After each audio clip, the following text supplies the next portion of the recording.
What's going on, guys? Mitch from RespectMyRegion.com checking live from the 2022 Hall of Flowers up here in NorCal at Santa Rosa. I'm with Sean Shepard, Director of Purchasing at the Artist Tree out of Los Angeles. How you doing today, Sean? Good, man. Doing great.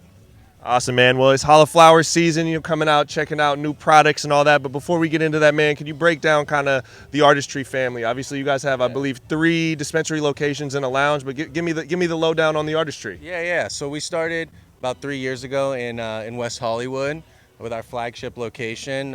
From there, we've grown to Beverly Grove, Koreatown, Riverside, and we just opened Fresno and have Oxnard on the way. And then as of 4/20 this year, we actually opened one of the only consumption lounges in all of Los Angeles right now. That's actually on top of our West Hollywood location. That's fire. I see it on Instagram all the time. All the weed industry folks, I stop there, I think, in the middle of the day on their sales routes and get some work in and smoke. Man, being that we are at Hall of Flowers, this is a place where people showcase new products, new strains, new SKUs, new brands. What are you as a buyer looking for when you come to an event like this? Obviously you look for like standout products, things that are unique in the marketplace.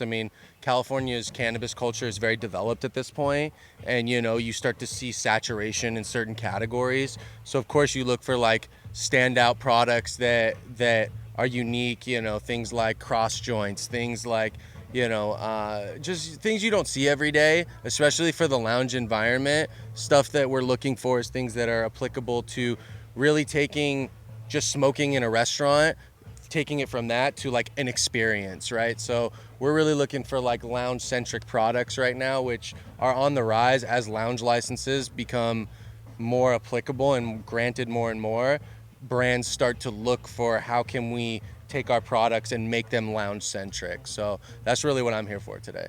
So unique products, that makes sense. But outside of unique products, obviously being that you're in the position of buying, sales reps are knocking down the door every day. How do people kind of win your business, and what do you look for beyond just that experience and catering to the lounge? Like, what is it that you look for in the relationship, kind of that two-way relationship of working with brands to get on your guys' shelves? Yeah, of course. So I think the number one thing for us, to be honest, obviously quality is the most important. You have to make sure that like the product is there in terms of satisfying the guests' needs. And but truth be told, we're in California. There are so many incredible brands that make so many incredible products. For us, a big factor is the infrastructure of how their sales and marketing are run. So an example that I use all the time is a lot of people watch the show Shark Tank, right? And people go on and they pitch their show all the time. And a lot of times the sharks will say, do you know what your customer acquisition cost is? And if they don't know, it's a huge detriment to that person's sales pitch, right?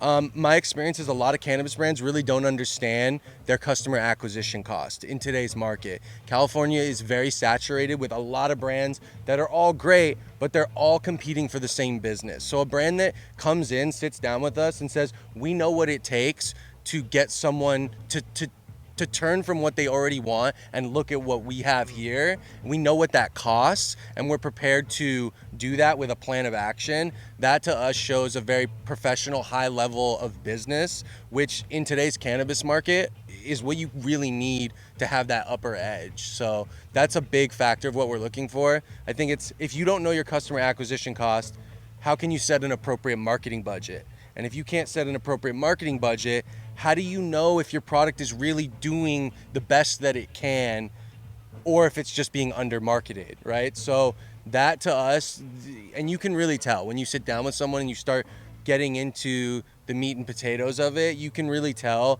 how their business is structured beyond the quality of just the product itself. So that's a huge factor for us. That is free game out there. All the brands that want us, and not just working with the Artist Tree, but getting on shelves in general. This man is preaching right there as a marketing consultant. That's something we always preach to people. Not a lot of brands get it. They don't. That is maximum amount of free game. Sean, really appreciate you hanging out with us, man. Appreciate you. We're at the 2022 Santa Rosa Hall of Flowers, man. We'll be coming back with more content and more interviews from here.